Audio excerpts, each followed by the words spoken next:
Danes v Pomurskem dnevniku dan čebelarjev. Jaklino v Pomurskem vodovodu. Povprečen turist zapravil 97 evrov. Letošnji november med toplejšimi. Vreme jutri precej jasno.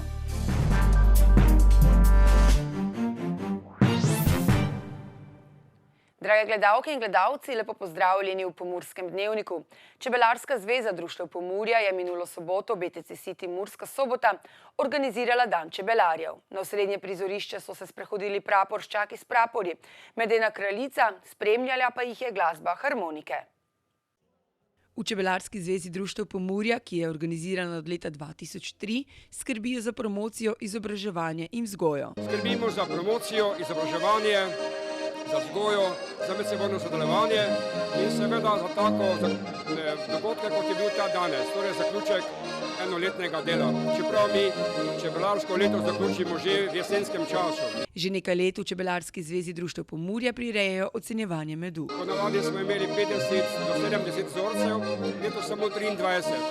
In je potem pač bilo malo težje izvesti to ocenjevanje.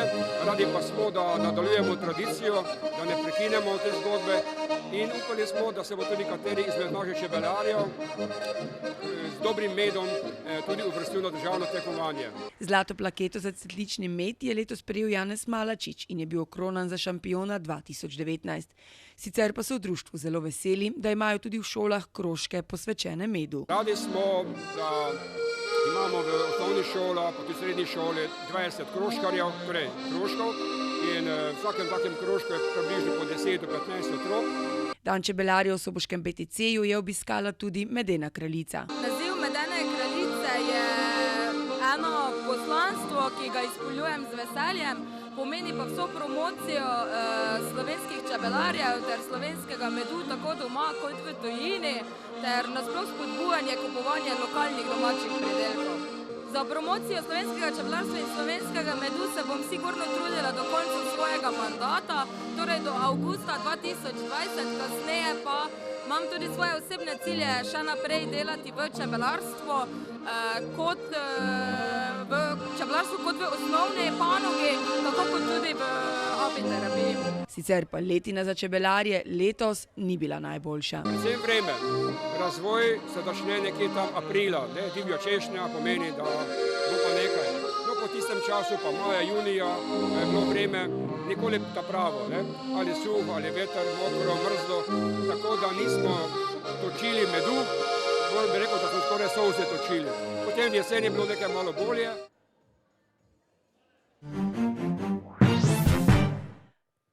Župan občine Velika Polana Damjan Jaklin je pred dnevi sklical tiskovno konferenco, na kateri je pojasnil lastna stališča in videnja okrog dogajanja v sistemu A Pomurskega vodovoda. Po besedah Jaklina so se v njihovi občini vedno trudili za uspešno izvedbo projekta. Noben od nadzornih organov v času izvajanja ni ugotovil nepravilnosti na projektu. Zaradi evropskih sredstev je bilo potrebno vsakoletno poročanje in občine so leta 2017 potrdile poročilo. Potem pa so si, po besedah Jaklina, ostale občine premislile. Še danes nam neznanih razlogov.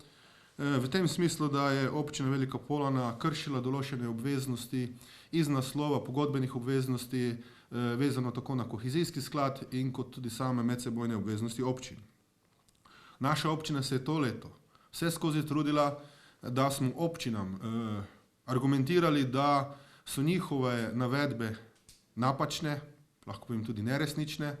Dejstvo je, da so se v tem času določeni župani zamenjali, niso se pa zamenjali tisti, ki so na teh občinah skrbeli za ta projekt. In nekako imam občutek, da so župani in županja bili verjetno zavedeni, kajti danes lahko povem, da so vse njihove obtožbe in sklepanje bile napačne. Jaklin je prepričan, da so javnosti bile posredovane napačne informacije. Ampak je bil naš cilj vse skozi, da dokažemo, da je občina Velika Polana bila tvorec, ena izmed tvorcev tega projekta, da smo vse skozi pomagali k njegovemu uspešni uresničitvi, doseganju kazalnikov in tudi takrat, ko so nastopili problemi na tem projektu Sistem A in katerih ste tudi poročali, smo pomagali koordinatorju, takratnemu županu občine Črenšovca, gospodu Trnarju, da je projekt šel dalje. Določene občine so takrat pomoč tudi na nek način umaknile. Jaklin pravi, da ne drži informacija, da so ostale občine ministrstvu posredovale dokumentacijo, na podlagi katere občino Velika Polana več nič ne obremenjuje, da s projektom ni nič narobe in ne bo potrebno vračanja denarja. V tem obdobju občine niso posredovale nobene dokumentacije vezano na to, ampak je posredovala izključno občina Velika Polana. In na osnovi te dokumentacije in sestanka z MOP-om in pristojnimi organi, ki je bil na kraju samem, to pomeni v Veliki Polani, ker je naša občina hotela fizično pokazati vse kazalnike, pokazati vse elemente našega vodovodnega sistema, je MOP prišel do zaključkov, da ga je nekdo zavajal. Mi nimamo nobene zamere do nobene občine, z občinami bomo tudi bodoče sodelovali, zato ker gre za sodelovanje med sosednjimi občinami in sodelovanje v dobrobit občanov. Vse ostalo je pa stvar, o kateri bomo morali tudi tehtno premisliti. Število delovno aktivnih prebivalcev Slovenije se je oktobra povzpelo nad 900 tisoč. Po podatkih statističnega urada jih je bilo 0,5% več kot septembra in 1,8% več kot oktobra 2018. Število zaposlenih oseb se je od lanskega do letošnjega oktobra zvišalo za 2,2% na 808.400. Število samozaposlenih oseb pa se je zmanjšalo za 2% na 92.885. Glede na spol se je bolj povečalo število delovno aktivnih moških kot pa žensk. Z vidika statističnih regij, v katerih imajo delovno aktivne osebe delo, statistiki rast števila delovno aktivnih oseb v zadnjih 12 mesecih opažajo vseh, najvišje pa v goriški statistični regiji. Z vidika dejavnosti, v katerih so imele delovno aktivne osebe zaposlitev, pa se je število delovno aktivnih oseb v 6 zmanjšalo, povečalo pa v 14.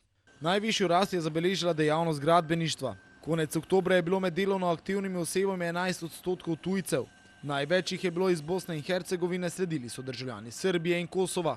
Medtem ko je med vsemi delovno aktivnimi osebami 55% moških in 45% žensk, se pri tujcih to razmerje precej nagne v korist moških.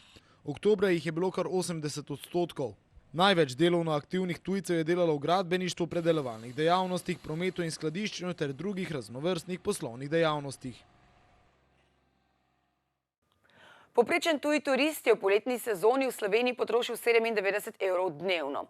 Tuji turisti, ki so bili nastanjeni v hotelih, so porabili povprečno 138 evrov na osebo na dan, kar je več kot enkrat toliko kot tuji turisti nastanjeni v kampih.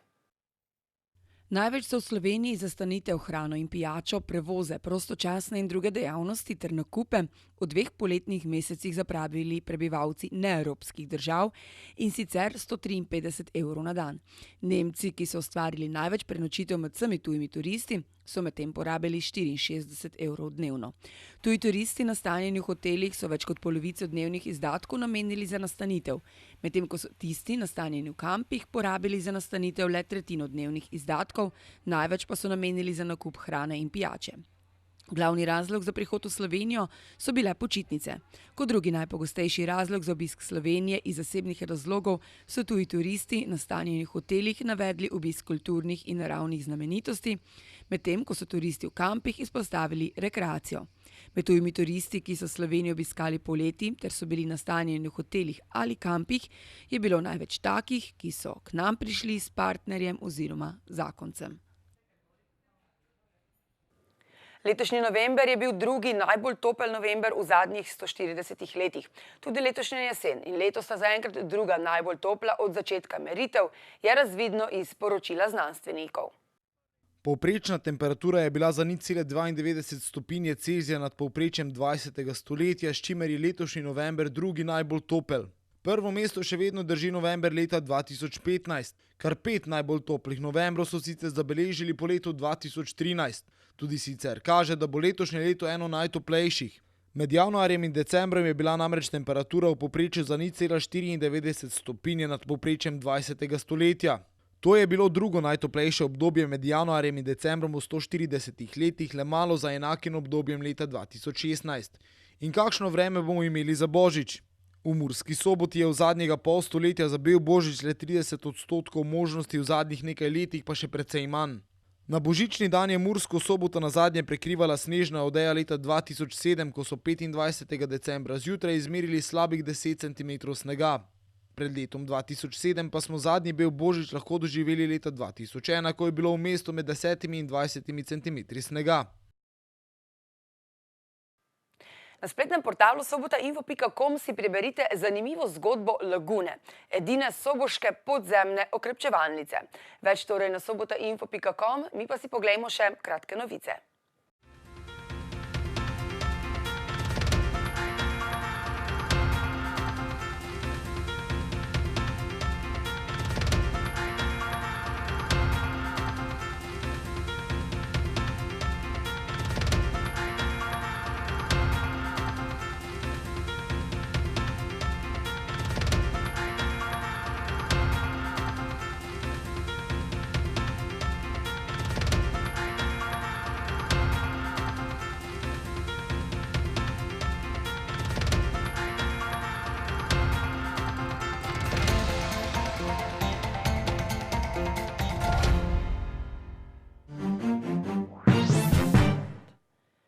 Jutri bo na severu in vzhodu delno jasno, drugod bo pretežno oblačno. V zahodnih in deloma v srednjih krajih bo občasno rosilo ali rahlo deževalo. Kakšno vreme nas čaka v naslednjih dneh pa v vremenski napovedi. Danes smo imeli delno jasen dan s temperaturami okrog 15 stopinj Celzija. Opoldne ste v Krinskem parku Goričko namerili 13, v Lendavi 15 ter v Radencih in Murski Soboti 16 stopinj Celzija. Jutri bo na severu in vzhodu delno jasno, drugod bo pretežno oblačno. V zahodnih in deloma v srednjih krajih bo občasno rosilo ali rahlo deževalo. Ponekod bo še pihal jugozahodni veter, ob morju šibak jugo. Najnižje jutranje temperature bodo v Murski Soboti in Mariboru 10, čez dan pa bodo termometri v Murski Soboti pokazali 16 in v Mariboru 17 stopinj Celzija. Tudi v četrtek in petek se vreme ne bo bistveno spremenilo. Na zahodu bo precej oblačno s kakšno kapljo dežja, na vzhodu pa deloma sončno. Še bo toplo za ta čas. Temperature v naših krajih se bodo dopoldan gibale med 3 in 7, dnevne pa med 12 in 15 stopinjami Celzija. Toliko smo vam pripravili za danes, z nami bodite tudi jutri. Nasvidenje.